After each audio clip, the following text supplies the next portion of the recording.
Bonjour à tous, donc j'ai le plaisir de vous retrouver, pour, une nouvelle interview à propos des CDP. Voilà, je suis Vincent Mocor, responsable de l'offre, Digital Experience, chez Smile et donc aujourd'hui, je reçois pour une interview Renaud Sicard que je vais laisser se présenter. Oui, merci Vincent. Bonjour, je m'appelle Renaud Sicard et je suis un product manager à Acquia Marketing Cloud. Et ça fait 6 ans que je travaille pour la plateforme CDP. Voilà et on fait donc cette interview un petit peu différemment des autres, à distance, parce que Renaud, est au Canada, à Toronto, si je ne me trompe pas. Oui, tout à fait. Voilà, donc première question à propos de un petit peu des CDP en général en introduction. Est-ce que tu peux nous résumer, ce qu'est une CDP? Oui, alors une CDP, c'est une plateforme technologique qui a pour but de centraliser les données clients. Et ces données clients viennent de différents outils ou de canaux de contact. Par exemple, des solutions CRM, DMP, ISP, qui sont les services de messagerie, site Internet, POS, qui est votre système de point de vente. Mmh. Et quand vous regardez ces données, ce sont soit des données identitaires, comportementales et transactionnelles. Donc, qu'est-ce que le CDP fait? Il a trois fonctions. Première des fonctions, il data cleans, donc c'est-à-dire il nettoie la donnée et il la prépare. Deuxième fonction, il a unifie. Ça veut dire que comme on sait que ça vient de plusieurs systèmes, il faut réunifier le data. Et la dernière fonction, c'est du data ciblage, où on utilise de l'artificielle intelligence qui aide à optimiser les actions marketing, que ce soit pour des canaux digitaux ou des canaux omnichannel. Et une des dernières fonctions que le CDP peut vous donner, c'est tout ce qui est les décisions analytiques, parce que vous avez le data qui est concentré et vous pouvez prendre une décision stratégique pour votre entreprise.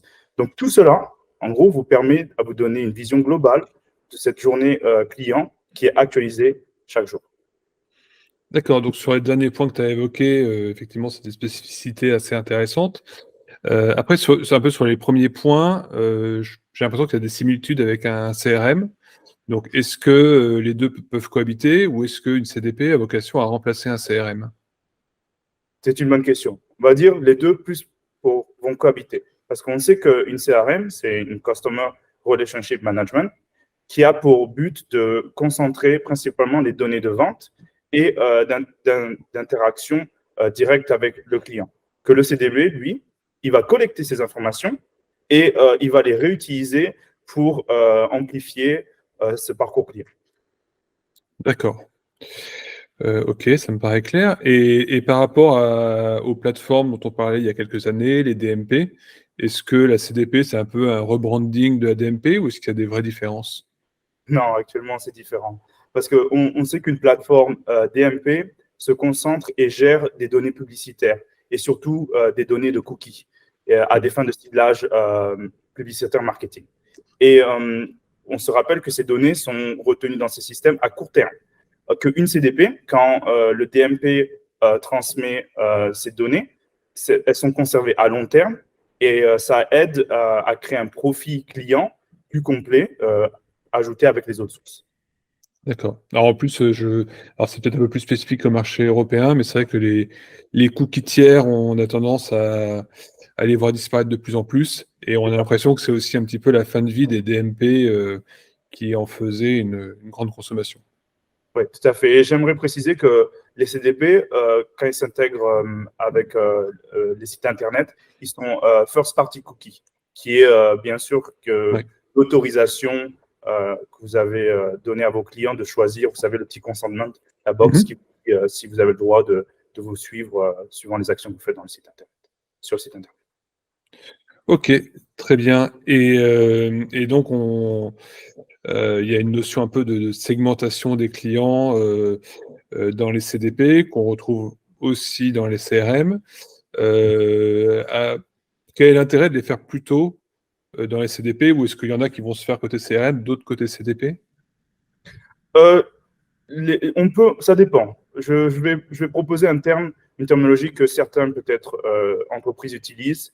C'est du bash and blast, hein, si vous avez entendu cette Mmh. terminologie, qui est en gros de la communication par lot et par coup, où on essaie de prendre sa data entière et de recibler tout le monde. Actuellement, le CDP, lui, il va être plus précis dans ses communications. il va pouvoir vraiment segmenter des expériences personnalisées pour vos clients parce qu'on reçoit toutes ces données et ces données sont très riches et ça permet vraiment de créer des segments plus précis et plus pertinents.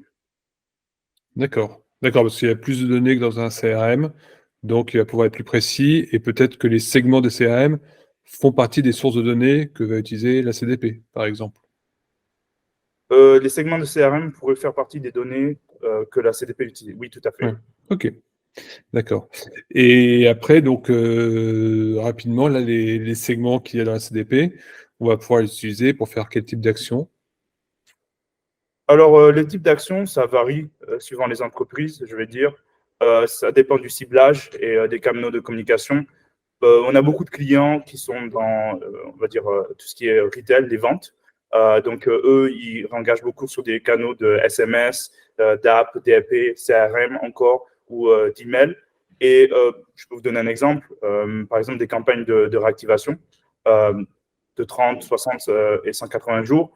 Ils vont créer ces campagnes dans le CDP et vont utiliser nos machine learning, en gros, qui Mmh. vont aider à créer de la recommandation et qui va être vraiment personnalisé à leur clientèle.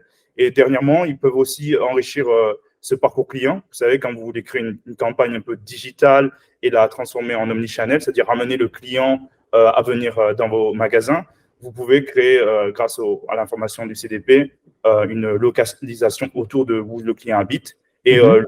le faire venir en magasin parce qu'il sait que c'est le plus près. D'accord. Et donc il y a une partie machine learning qui est intégrée dans la CDP que vous proposez chez Acquia, voilà, qui permet d'automatiser un certain nombre de choses. Ouais. Voilà, OK.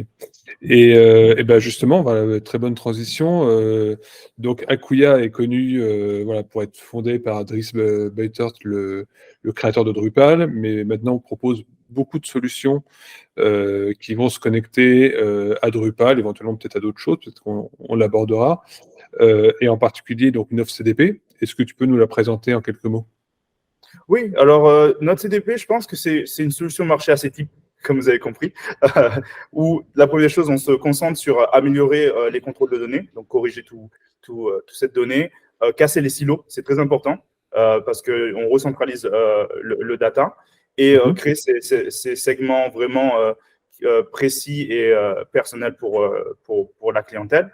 Et là, je pense qu'il est le plus important, c'est vraiment cet aspect d'utiliser nos machine learning qui sont prêts à l'emploi. Et le fait qu'ils soient D'accord. prêts à l'emploi, les entreprises n'ont pas vraiment besoin de créer leur modèle. On reçoit leur data, on crée nos algorithmes et on peut les aider à créer ces expériences personnalisées. Et je vais en citer quelques-uns, peut-être, si ça aide. Par Mmh. exemple, on crée une probabilité de s'engager, par exemple. Ça serait un des machine learning qu'on a, ou sinon probabilité d'achat ou probabilité de payer à plein prix. Et on a plusieurs, suivant le besoin et la campagne qu'on essaie de créer dans le système. D'accord. Est-ce que vous avez aussi des algorithmes de machine learning déjà préconfigurés qui sont spécifiques à certains secteurs d'activité? Je ne sais pas, à la santé, à la banque ou à d'autres choses? Ah oui, très bonne question. Non, pas forcément.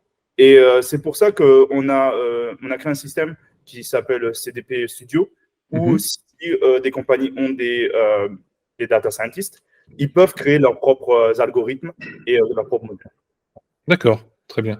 Et alors cette solution qui est proposée par Acquia, qui s'appelle Acquia CDP, je crois, tout bêtement, elle a quelle origine? Est-ce que c'est Acquia qui l'a développée? Est-ce que c'est issu du rachat d'une autre technologie? Non, c'est une très bonne question. Donc, je vais donner un petit background, on va dire, une historique. Donc, la CDP a été créée en 2006 par Omer Hartoum, qui est il a eu un PhD en physique et neurosciences de l'Université de Brown, et il a été consultant pour McKinsey, il a été aussi professeur, et il était très intéressé au marché CDP, et surtout cette demande qui arrivait vers 2010, on va dire, même si lui, il était un peu plus tôt en créer de créer la compagnie, où la nécessité des compagnies ne sont pas de CDP. Ils n'ont pas forcément toutes les fonctions qui fait que c'est un CDP. Et l'acquisition, pour nous, j'ai oublié de dire ça, c'est fait en 2018, donc pendant que le marché avait cette grande demande, cet engouement qui se passait. D'accord. Quand tu dis que voilà, il y a d'autres solutions qui se présentent comme des CDP, pour lesquels il manque certains éléments, tu as 1 ou 2 exemples d'éléments parfois qui manquent dans une solution? Les trucs à Euh, surveiller pour nos les gens qui nous écoutent. oui, oui, j'en ai. Donc, j'ai pu interagir avec ces compétiteurs, on va dire, Mmh. écouter un peu leurs solutions. Et la plupart du temps, on va dire, ils accélèrent la procédure, mais forcément, il manque l'unification de la data, par exemple. Ils n'ont pas ça qui est assez fort. Nous, notre unification est plutôt forte parce qu'on utilise, on appelle ça IRE, qui est un engin de réunification, en gros, en quelque sorte, Mmh. l'algorithme, et tout le monde ne passe pas forcément sur cette procédure. Donc, on va dire, ils vont assez vite pour passer le data dans leur système, pour identifier la journée client, mais maintenant, de computer tout ça et de réunifier proprement, il y en a dans le marché qui n'ont pas, on va dire, un bon algorithme là-dessus. D'accord. Ce qui peut provoquer qu'après il y a des doublons, c'est-à-dire qu'il y a 2 utilisateurs, là où il y en a qu'un, il y a un utilisateur peut-être plutôt physique qui va faire des choses dans un magasin, un autre qui va faire des choses en ligne. En fait, c'est le même, mais le système, des concurrents est pas toujours capable de le savoir. Voilà, tout à fait. Et aussi, notre CDP, on est assez flexible sur cette architecture. On passe du temps normalement avec nos clients et on essaie de comprendre quelles sont les clés et comment on devrait créer ces doublons par rapport à leur système et leur structure. OK, d'accord, donc ça fait partie des petits points à surveiller quand on veut s'équiper d'une CDP. Tout à fait. Hem et donc la solution, Acquia CDP, elle s'utilise comment? C'est quelque chose qui est disponible en SaaS, qui s'installe quelque part? Oui, alors notre solution est définitivement une solution SaaS, comme on a discuté. Elle n'est pas en promise. La plupart du temps, les solutions en promise sont plus pour des marchés financiers où, bien sûr, ils veulent installer ces structures dans leur serveur parce que c'est un peu plus strict au niveau du data. Et nous, notre solution est SaaS, comme je vous ai expliqué. On utilise notre base de données et sur, par exemple, notre stack d'applications et d'opérations hébergé sur un fournisseur majoritaire AWS, qui est Amazon, et aussi GCP, parce qu'on a des clients, bien sûr, qui ne veulent pas que leur data, leurs données soient sur du Amazon. Donc, du coup, on a aussi une intégration GCP. Et D'accord. cela nous permet, en tout autre aussi, de pouvoir se déployer notre solution assez rapidement dans d'autres régions, comme que ce soit Amérique du Nord, Europe, Afrique ou Asie. Donc, c'est assez rapide le fait qu'on soit en SaaS. D'accord, très bien et effectivement, oui, sur le marché français aussi, on a quelques clients qui voient Amazon, pour son activité de vente en ligne comme un concurrent et qui ont pas particulièrement envie de donner, de l'argent à la partie plus IT, on va dire. Tout à Mais fait. voilà, c'est des petites considérations politiques. Très bien. Et sur l'architecture technique d'Acquia CDP, est-ce que tu peux nous donner quelques précisions sur, voilà, les technos qui sont sous-jacentes, qui sont utilisées?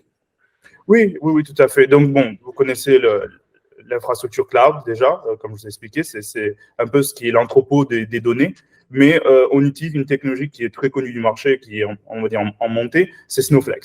Snowflake, c'est une bonne technologie parce que ça nous aide à notre gestion opérationnelle et aussi au partage de données. On a des clients qui préfèrent se connecter directement avec du Snowflake, où on repasse des données de Snowflake à Snowflake. Parce qu'on peut faire de l'API, bien sûr, mais certains clients préfèrent du serveur à serveur, on va dire. Donc on a évoqué quelques petits éléments qui peuvent vous différencier de la concurrence. Est-ce que tu as d'autres éléments assez marquants qui font d'Acquia CDP une solution un petit peu, unique sur le marché et qui a vraiment des atouts à faire valoir par rapport à d'autres solutions CDP? Tout à fait. Je pense que la première des choses que j'aimerais discuter, c'est l'interface. Euh, Notre interface, on a beaucoup de revues qui disent que c'est une des meilleures sur le marché et qui est très simple à utiliser. Parce qu'il y a beaucoup de data. Et pour les marketeurs, c'est assez important qu'ils puissent pouvoir naviguer, construire leurs segments assez facilement et les envoyer vers leurs différents canaux de communication. Donc, c'est une des choses qu'on est très content ici de pouvoir être évalué comme ça. Deuxième chose, c'est les machine learning. Beaucoup de personnes apprécient le machine learning parce que son prêt à l'emploi, comme vous avez dit, c'est un peu du plug and play, comme on dit. On envoie le data, tout est préparé un algorithme, on réutilise ces modèles dans la segmentation et ça nous aide à personnaliser cette audience. Après, le fameux CDP Studio. Je ne sais pas s'il y a beaucoup de CDP qui proposent cette flexibilité de pouvoir donner à vos équipes ou aux équipes d'entreprise de créer leur propre modèle. Donc, on peut créer ses propres modèles et les déployer pour ses équipes marketing pour qu'ils les réutilisent dans leur segmentation. Donc, ça, c'est assez bien. Donc, ça vous donne vraiment une grosse flexibilité de pouvoir faire ce que vous voulez. Et dernièrement, je pense que c'est le libre service. On se concentre beaucoup sur du libre service. On veut une plateforme qui puisse donner aux clients l'habilité de ne pas être dépendant de nous-mêmes pendant l'intégration, par exemple. On a un accès où on favorise l'API, le client en charge de contrôler son accès, de contrôler la donnée de la map et de le pousser vers le CDP. Pareil comme pour le pousser vers d'autres structures quand ils veulent repousser le data. Donc, on peut modifier les modèles de données. Parce que ça aussi, on sait qu'un CDP évolue avec les années. Il y a des fois des nouvelles sources de données qui arrivent ou des fois, il faut faire des changements dans le data model. Donc, on a une fonction où on peut ajouter des nouvelles colonnes dans notre modèle ou bien sûr faire des agrégations de données s'il y a besoin qu'une colonne soit un peu plus spécifique par rapport au data. D'accord, bon. Très bien. Et puis, bien sûr, je pense pour se rendre compte de la pertinence de l'interface, ouais, je pense qu'on peut se rendre sur le site d'Acquia pour voir quelques captures d'écran et puis demander des démos ou des choses comme ça. Oui, tout à fait. Oui. Très bien. Après, donc une CDP, on a bien compris qu'elle ne vivait pas toute seule, qu'elle devait se connecter à des sources et être utilisée aussi en sortie par un site web, par une application mobile, par d'autres choses. En termes de connectique, justement, qu'est-ce qui peut se connecter à une CDP, à la fois comme source de données et en sortie, pour utiliser les segments? Oui, très bonne question. Alors, je pense que c'est assez compatible dans les deux sens, suivant ce qu'on essaie de récupérer. Donc, on peut se connecter à plein de systèmes. On n'a pas vraiment de limitation, honnêtement. Et comme je l'expliquais, on préfère l'API, mais aussi on peut faire des intégrations SFTP. Si le système n'a pas une intégration API. Donc, on peut se connecter à des CRM, ce que j'ai mis en tête, par exemple, Salesforce ou SAP, on n'a aucun souci. DMP, bien sûr, Google Ads, sans souci. Tout ce qui est les email services, Salesforce Marketing Cloud, Responses, etc. Dans le marché, on n'a pas de limitation. Les plateformes d'automation, parce que bon, il y a des clients qui utilisent ça, Marketo, HubSpot. Base de données, comme je vous avais dit, Snowflake, aucun souci, pareil. Bien sûr, tout ce qui est analytique, que ce soit Google Analytics ou Adobe Analytics. Et plateforme de publicitaire, Criteo, c'est un bon exemple. Aussi, quelques clients connectent avec les données démographiques, qui seraient Absalon, par exemple. Je pense qu'une petite dernière serait tout ce qui est social media, donc Meta, Instagram, pas de limitation. Donc, on peut vraiment se connecter avec n'importe quel type de système. On n'a pas vraiment une limitation. D'accord. C'est-à-dire qu'il y a déjà des connecteurs pour tout ce que tu viens de citer, des connecteurs qui existent déjà. Donc, il y a juste à faire un peu de paramétrage. Et puis, si on veut aller plus loin, il y a possibilité de développer sur si un client a des solutions un peu plus exotiques, développer un nouveau connecteur de temps en temps. Oui, tout à fait. Très bien. Très bien. Et par exemple, là, sur les réseaux sociaux de Meta, ça peut être connecté en entrée, mais aussi en sortie. Est-ce que vous pouvez faire du push vers les réseaux sociaux à partir de la CDP, ou c'est avec un autre outil peut-être? Non, tout à fait. On peut faire du push directement vers Meta. On a l'intégration, il y a le connecteur. D'accord. OK. Très bien. Et donc concrètement, comment est-ce que ça se déploie un projet CDP, un projet Acquia CDP? Ça se passe comment entre le client, l'intégrateur, l'éditeur, donc vous, Smile et notre client commun? Qui fait quoi? Comment ça se passe? On va dire cela prend certaines étapes. Première des choses, la première étape, c'est de comprendre la complexité de l'entreprise et leur data. Donc, par exemple, si Smile venait à supporter, ils vont venir plus en amont pour définir les différentes intégrations et ces différentes sources. Et quand on a on appelle ça un mapping, on a un mapping, maintenant on sait comment on veut l'envoyer vers le CDP, et c'est là où le CDP va commencer à consulter cette map de données et de dire oui, c'est bon, il n'y a pas de souci. En gros, on est plus en amont en tant que consultant et visionnaire pour être sûr que le data arrive proprement dans nos systèmes. On fait un peu une partie configuration, en fait, pour, comme vous avez entendu, tout ce qui est l'identité pour résoudre les contacts. Et quand tout est à peu près aligné, normalement, on redonne un rapport où l'entreprise regarde le rapport par rapport à la donnée, dit, bon, d'accord, la donnée est bien, le data est bien, et maintenant, on est à peu près prêt à pouvoir aller au next step. Donc, c'est à peu près ça. Ok, d'accord. Donc, ouais, quelque chose un peu de main dans la main avec un rôle d'expertise et de contrôle, comme c'est vous qui avez l'accès le plus direct aux données pour débloquer des choses qui pourraient coincer. Et ça prend combien de temps à peu près une mise en place d'un dispositif CDP? Alors, pour notre solution, entre 3 à 5 mois, suivant encore une fois de plus la complexité de données. Et je pense qu'il est assez long, c'est tout ce qui est discovery. Parce que, comme on a dit, il faut bien faire le mapping, que ça tout soit bien aligné. Et après, c'est juste du développement et du contrôle. Ok. D'accord, très bien. Et en général, le retour sur investissement constaté chez les clients d'Acquia CDP, c'est de quel ordre et aussi un peu quel coût récurrent, alors peut-être pas en chiffres, mais au moins savoir quels sont les facteurs qui sont pris en compte pour calculer le prix de licence ou d'utilisation d'Acquia CDP. D'accord. Alors, j'ai peut-être pas forcément la réponse précise, mais je vais utiliser Forrester, qui a fait des analyses sur notre CDP. Et ce qui a été évalué, on va dire, c'est entre moins de 6 mois, après bien sûr que l'implémentation est finie, on peut commencer à avoir un retour sur l'investissement. Première des choses. L'investissement de retour a évalué à 589% sur le minimum, suivant l'entreprise. Et le total bénéfice de valeur est de 9,5 millions. On va dire. Et donc, ça veut dire si on fait un achat de 1,5 million, on regarde une valeur nette actuelle de 8,2 millions. Mais il faut aussi prendre ça en considération que c'est sur 3 ans. Donc, sur 3 ans, et on regarde la marge bénéficiaire de 10%, on va dire. Donc, encore une fois de plus, si les clients veulent plus comprendre un petit peu cette progression et comment Forrester sont venus sur ces statistiques, je recommanderais d'aller regarder cette étude. Le rapport de Forrester qui doit comparer un certain nombre de données. D'accord. Donc, en tout cas, voilà, en un an, moins d'un an, on commence à rentrer dans l'investissement initial. Et le coût de la solution va dépendre du nombre du volume de données qui sont ingérées dans la Acquia CDP, ou c'est un prix fixe?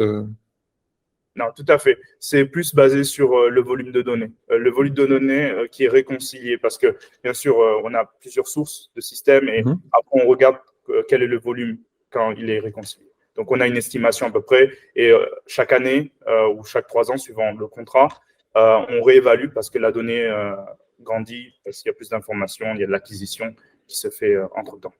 D'accord. Ok. Et on arrive un peu au bout de l'interview. Pour conclure, est-ce que tu aurais un cas client un peu emblématique qui démontre comment est-ce que Acquia CDP a été brillamment utilisé? Oui, donc j'ai un cas client qui est basé en Turquie, qui s'appelle Yadinelli. Et c'est en gros, ils sont dans tout ce qui est vente de vêtements. Et je vais un peu expliquer c'était quoi leur situation, le défi et un peu le résultat en utilisant notre solution. Donc, la situation, c'est que Yadinelli et le marché turc est très compétitif.